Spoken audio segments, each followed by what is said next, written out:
Salam Ibu Bapak sahabat terang hidup yang berbahagia dalam Yesus. Kita bersyukur kepada Tuhan karena Tuhan baik. Dalam segala sesuatu kita melihat bahwa Tuhan baik kepada kita. Hari ini kita bisa bersyukur kita sudah diselamatkan dalam Yesus dan kita dipanggil Tuhan untuk memberitakan Injil.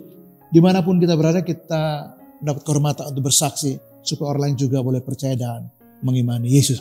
Hari ini kita bersyukur karena ada kesempatan bagi kita untuk membahas satu tema konseling. Tema saya ialah 5 ciri wanita yang hebat di dalam Tuhan. Teksnya saya ambil dari Amsal 31, ini teks yang klasik sekali yang dipakai. Sebenarnya dari 3 teks yaitu Efesus 5, Mazmur 108 dan teks ini yaitu Amsal 31 ayat 10 sampai 31. Saya mulai dari ayat 30, saya baca satu ayat yaitu ayat 30 firman Tuhan. Kemuliaan adalah bohong dan kecantikan adalah sia-sia, tetapi istri yang takut akan Tuhan dipuji-puji.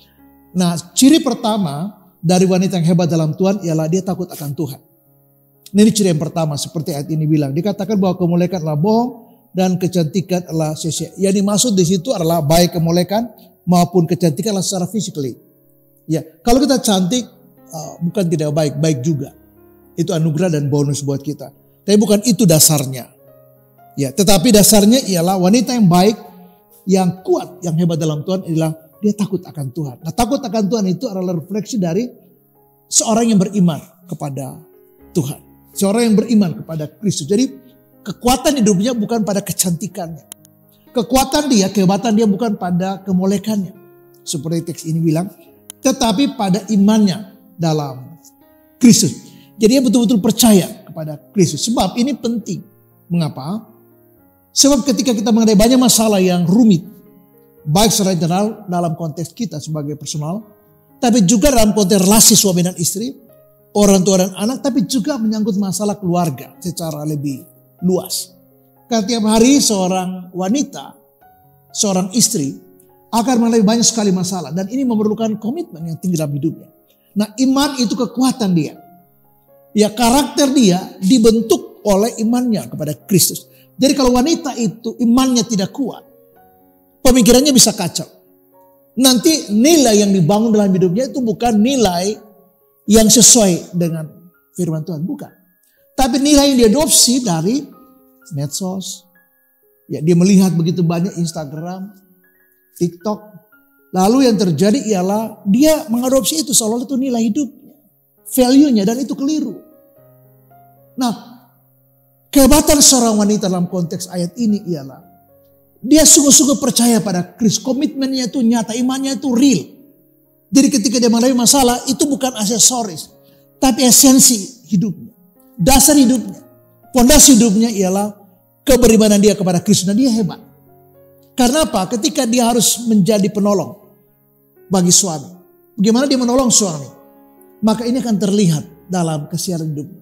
Bagaimana dia menghadapi anak-anak yang tumbuh kembang dengan banyak sekali dinamikanya. Ada banyak sekali godaan di sana, pornografi, seks bebas, program bebas. Ada juga tawuran, kenakalan remaja. Dan berbagai tantangan di sana sini. Nah, tetapi dia yang sungguh beriman pada Tuhan.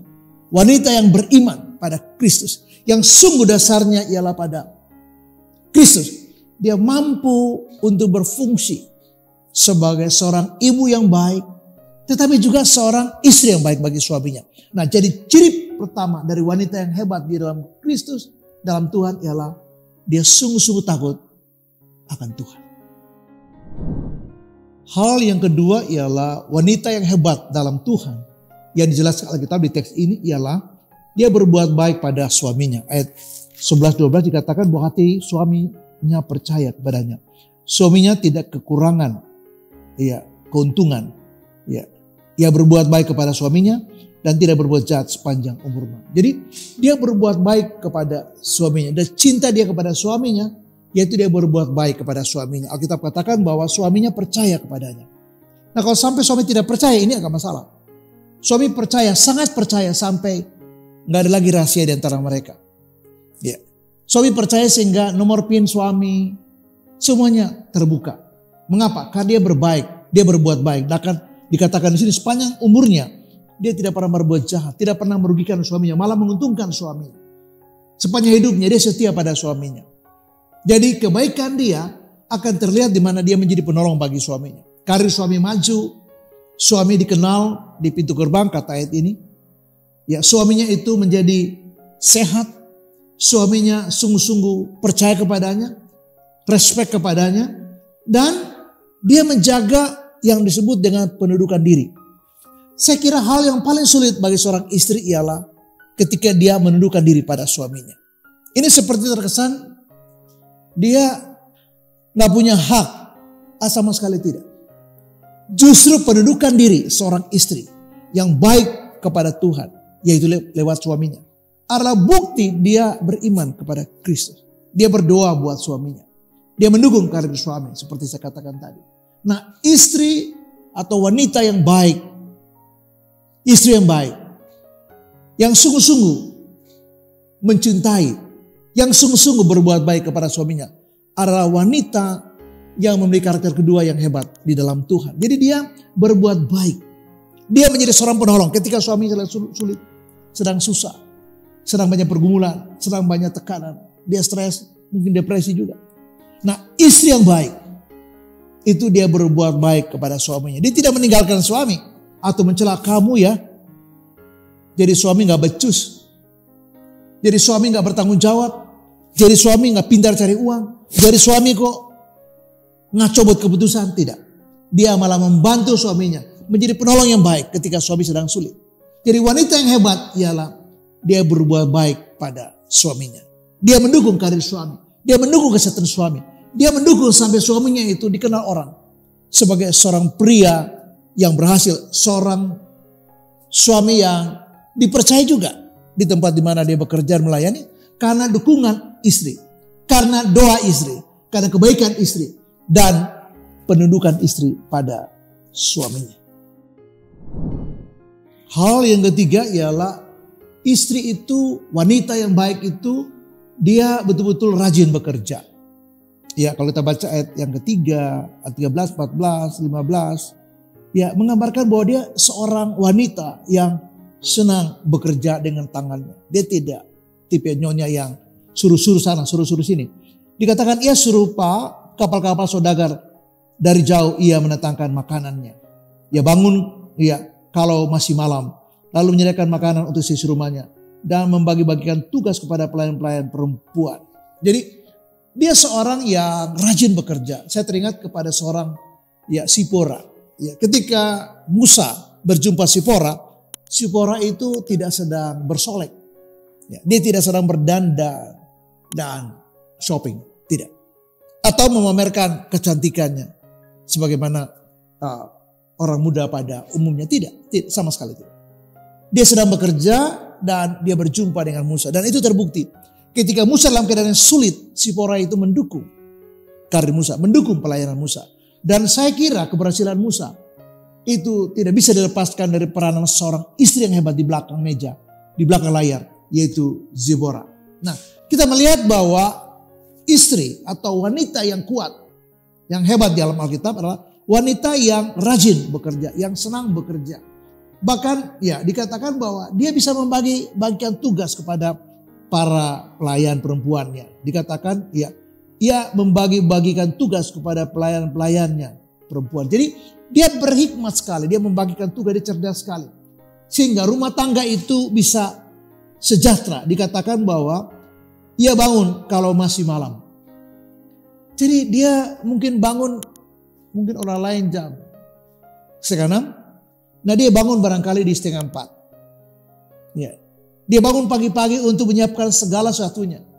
Ya, makanan, minuman, dan anak-anak. Suami tidak kekurangan makanan. Mereka semua sehat. Dia tahu memilih gizi yang baik, memasak yang baik. Dia adalah ibu rumah tangga yang baik. Dan pakaian suami, pakaian anak-anak, tas sekolah anak, itu terjamin. Per anak terjamin yang baik. Kenapa? Karena seorang wanita yang hebat yang menjadi istri dan ibu dari anak-anak. Ya, dia mungkin tidur lebih malam. Orangnya sudah tidur, dia masih pastikan bahwa semuanya baik. Dan dia bangun ketika semua masih tertidur. Dan menyiapkan segala sesuatunya yang baik. Sehingga dia betul-betul menjadi harapan dan kekuatan di tengah keluarga. Nah, istri yang hebat, istri yang baik dikatakan bahwa dia rajin bekerja. Dia seorang yang rajin bekerja. Hal yang keempat adalah di ayat yang ke-26 dikatakan ketika ia membuka mulutnya dengan hikmat, pengajaran yang lemah lembut ada di lidahnya. Jadi wanita yang hebat dalam Alkitab atau wanita yang hebat dalam Tuhan ialah dia memiliki hikmat dan pengajaran dalam hidupnya. Jadi ada pengajaran ketika ia membuka mulutnya, ada hikmat ketika dia berbicara. Dia tahu kapan dia berbicara, dia tahu kapan dia bertindak, dia tahu juga kapan dia mengontrol. Karena kalau kita lihat di ayat yang ke-16 dikatakan ia membeli sebuah ladang dan yang dinginnya dan hasil tangannya kebun anggur ditanamnya. Kalau kita lihat ayat yang ke-24 dikatakan ia membuat pakaian dari lenan dan menjualnya. Ia mengenakan ikat pinggang kepada pedagang. Ya. Kalau kita lihat di situ dia seperti seorang pengusaha yang dia membeli ladang lalu menanamnya dan membawa hasil yang luar biasa. Ya, dikatakan ayat 24, dia membuat pakaian dari lenan dan menjualnya. Jadi kelihatan dia tidak diam. Dia tidak pasif. Dia tidak menunggu suami kasih gaji. Ya pastilah suami kasih gaji, pasti. Suami yang takut akan Tuhan pasti kasih seluruhnya bahkan. Tidak ada ditahan-tahan atau ditilep-tilep, enggak ada, dikasih semuanya. Tapi dia sebagai istri tidak bergantung ke situ.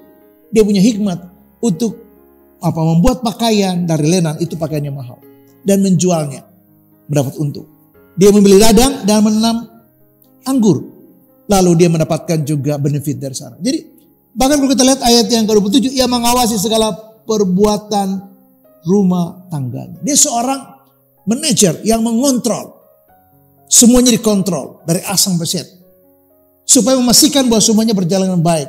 Semuanya itu on the track. Semuanya itu seperti yang direncanakan. Jadi seorang wanita yang hebat yang digambarkan di teks ini adalah dia seperti seorang yang karena dia punya hikmat dan pengajaran. Ketika dia melakukan tugasnya dengan baik, dia memikirkan bagaimana mendapatkan hasil. Makanya di ayat 24 dikatakan dia membuat pakaian dari lenan dan menjualnya. Ayat 24, ayat 16, dia membeli sebuah ladang yang dinginnya dan dia menanam anggur di sana dan menghasilkan. Bahkan dia mengawasi segala perbuatan rumah tangga, dia mengawasi, dia kontrol, dia memastikan. Nah ini seperti fungsi seorang manajer, fungsi seorang pengusaha. Nah itulah wanita yang baik. Jadi dia tidak pasif, dia hanya bisa bersolek, hanya bisa beli tas. Dia bukan seorang wanita yang selalu modis, ya bergaul dengan kaum sosialita, beli tas yang branding, makeup, parfum, jalan-jalan shopping, bukan seperti itu.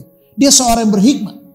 Sehingga kalau dia keluarkan uang itu sangat bukan konsumtif tapi produktif. Dia hitung setiap rupiah, setiap sen dengan baik. Bahkan menghasilkan sesuatu yang baik untuk membantu suaminya dan keluarganya.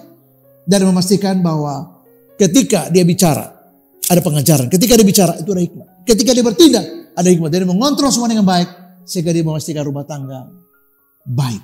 Jadi dia memiliki hikmat dan juga pengajaran. Hal yang kelima adalah dia mendukung suaminya dan anak-anaknya sehingga mereka berkata dia adalah yang berbahagia. Ayat 8, anak-anaknya bangun dan menyebutnya berbahagia. Pula suaminya memuji dia. Nah itu yang kelima. Jadi wanita yang kuat, perempuan yang kuat di Alkitab adalah perempuan yang berbahagia karena anaknya mengatakan ibunya berbahagia dan suaminya memuji dia. Dia mendukung suaminya dan suaminya percaya kepadanya. Dia menyiapkan segalanya yang terbaik buat anak-anaknya. Dan anak perempuan barangkali ingin menjadi seperti dia kalau menjadi ibu. Anak laki-laki barangkali ingin memiliki seorang istri seperti ibunya. Ia dicintai oleh seluruh keluarganya, oleh suami dan anak-anak. Menurut Renungan saya mengatakan begini. Wanita yang hebat, yang kuat dalam Tuhan adalah wanita yang sangat takut akan Tuhan. Yang kedua, dia berbuat baik pada suaminya. Yang ketiga, dia rajin bekerja keras. Yang keempat, dia punya hikmat dan pengajaran. Dan yang kelima, dia mendukung suaminya dan anak-anak percaya kepadanya. Dan mereka mengatakan dialah wanita yang hebat dan bahagia. Tuhan memberkati dan shalom.